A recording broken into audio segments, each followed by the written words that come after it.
Hello, I am back again. I really don't have any updates to this point. Today I'm really just trying to get right into it and log in on some display progress. I think I'm going to start by getting these originals finally settled. I've decided I'm going to put them mostly as is into these two locations. The light kits are conducive to the functionality for these spots. I think that I will add the fifth blade back to one of them for variety. I would probably do all five on both, but I'm missing the one arm, so this is a good opportunity to mix it up. But finally getting these into final position will open up these locations so that I can keep moving forward. I will say I've been dreading taking both of these down because they're both going to be somewhat of a pain to store. I have no idea where I'm going to put these Artemis blades, but it has to be done, so I will figure it out. So I'm gonna get moving and we will see where this progresses. Alright, the Artemis is down. This is probably not long-term permanent storage, but for the time being it's in a safe spot. I've got my mounting installed and I'm about to move the blue one over. Okay, this one is up and running. The fifth arm was already on the blue blade from filming before, so this is the one that got 5. Onward to the next one.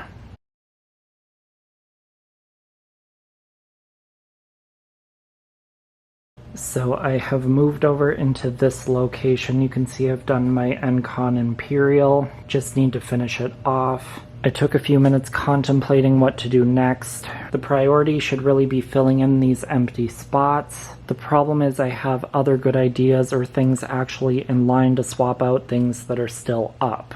And it sounds absolutely ridiculous, but out of all of this, I'm struggling to figure out what to put in the empty spots. I think I mentioned in the last video I am already pretty heavy on Hunter. Unfortunately, Hunter makes up a lot of the good backlog I have from the past few cleanup weeks. There is at least good variety there. Maybe I just lean into the Hunter theme. I'm also trying to come up with other options that I haven't displayed before, but a lot of those are antique brass, and I'm still going to be heavy on antique brass. Again, maybe I just have to lean into that, but it just starts to feel a little monotonous when all the fans are antique brass with dark wood blades. So I'm struggling a little bit, and the time crunch of it all is not really helping. I do think just now as I've been recording this, I may have thought of a couple of new options. There might be a new possibility for this spot. If I could get this filled in next, that would be great. And then I'd also like to try to get to this corner and get the Hunter Continental put up. So I'm going to try to finish this one and then maybe reevaluate this one. Right now I'm kind of between two things, so I'm going to try to make a decision and I will be back. Alright, just updating that this one is done. I am not super fond of how droopy this one is, but the flywheel is the element that makes it cool, and that also makes the blades droop. So it's one of those that you give and take with, but otherwise it looks great. Now I just have to decide what I'm doing here. Okay, here is what I went with. I kind of couldn't remember if I had ever displayed this before, but I don't think it's ever moved out of the initial storage spot that it's been in back. I think the reason I felt like I had displayed it is because I've looked at it several times thinking I should put it out. I think a couple of times it's been an alternate option that just didn't get chosen. So it's here now, and the white was a great addition to break up the other surrounding finishes. I'm gonna move over and try to get this one tossed up really quick, and then after that I'm probably gonna have to take a break. And then after that I'll have to see what kind of time I have left to play with. I'm gonna try to make an interesting move here. As I mentioned, I think in the last video, I only have one of these proper mounting brackets, and I had to take the Eclipse down in order to even video the Continental. I used to be at a major deficit of these particular brackets. Now I have a ton of spares. Since the box is exposed and I don't need the room around the rim of the canopy, I think I can make this work. And especially since I don't have the blades on the fan yet, it should be less weight and easier to control. So I'm gonna see if I can get this up. I have the camera sitting very precariously, so hopefully it stays in place. I just don't want to get out a tripod and do all the attachment for this. Time is of the essence.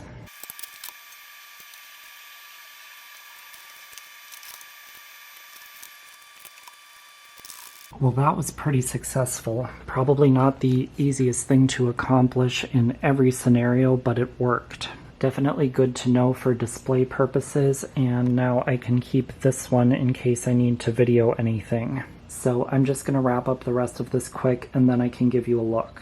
Alright, another one done. I'm not sure if I like these light bulbs, so I might change those out, but otherwise this one is complete.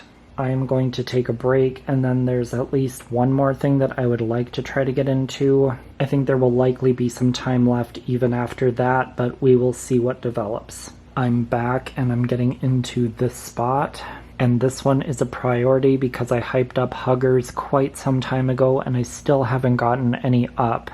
So I definitely want to get one on for this display, and this box is not centered on the truss space, so I'm going to have to readjust my unistrut mount. I'll just have to slide the box down a little bit, but that's the beauty of the system that I got figured out. It's fully adjustable for things like this. So I will get started and we'll see how this goes. Okay, I've got this part in. It was a bit of a learning curve on the first try. Nothing too crazy, it was just figuring out the quirks and order that I should actually do things in. Hopefully future ones will be much more seamless, but it seems fitting for the first one to be of some significance, so I'm gonna do this new tone. I did just hold this up to C, and it looks like I am gonna be around the right height. After getting this up, it feels like the box is sitting kind of low. I did all kinds of measuring and rigging up when I was figuring out this system, but there's really only so much you can figure out or visualize, and ultimately it just needs to be tested. I do have some huggers that are a taller profile than this, so for those I could probably eliminate the electrical box and just go directly to the strut. Really, I only designed this with the box as a spacer in the applications where I actually need it. So in this case, it looks like things are going to line up right, so I'm going to try it and see how it turns out. If something is a little bit off for this one, I'll know what to change for next time. Alright, well, I got moving and then realized that this location was too close to this one, so the blades were going to hit. So I had to undo everything and move this box over. At least I have the adjustability to do that in this scenario, but every time I install a hugger with this type of mounting, I am reminded why I very much dislike huggers and why I don't do them on the display. This whole process has already taken vastly too long.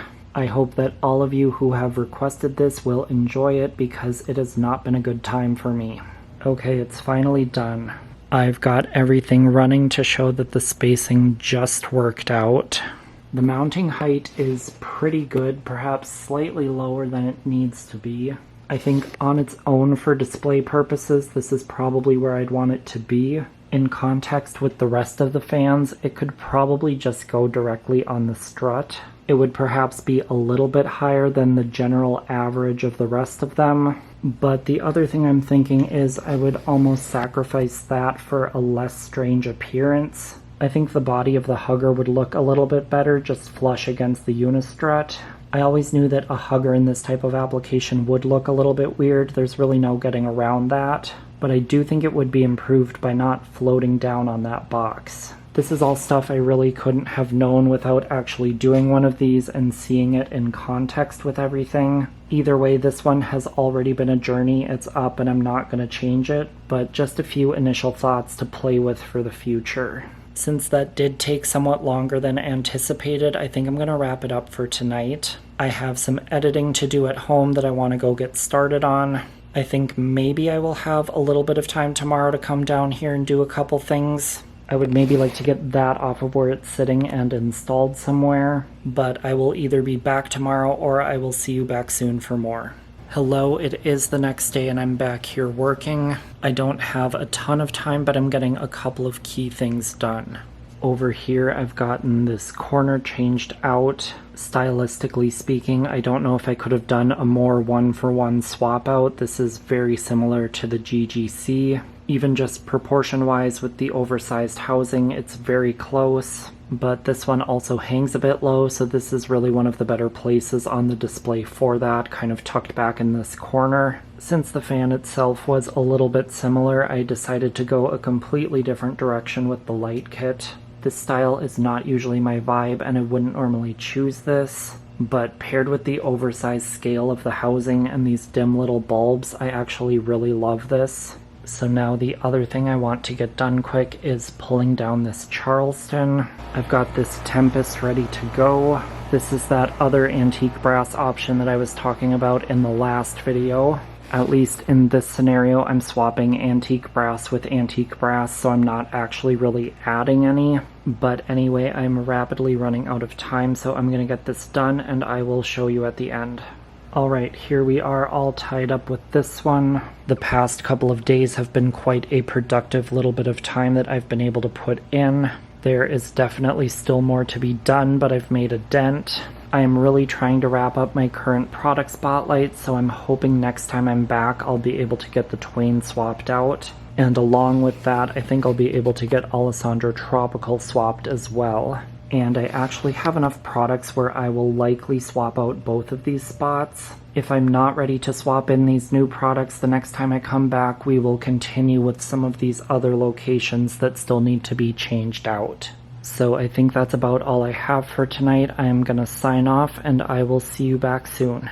Hello, I'm just popping in quick to close this one out. I already have more footage for the next video, so I'm gonna roll that over so we can keep this moving. There will be another vlog coming up very soon, if not the next video after this one. Thank you all for watching. Remember to subscribe, ring the bell, do all the things, and I will see you on the next one. Click left to watch another vlog, or click right for my entire shop vlog playlist to start at the beginning.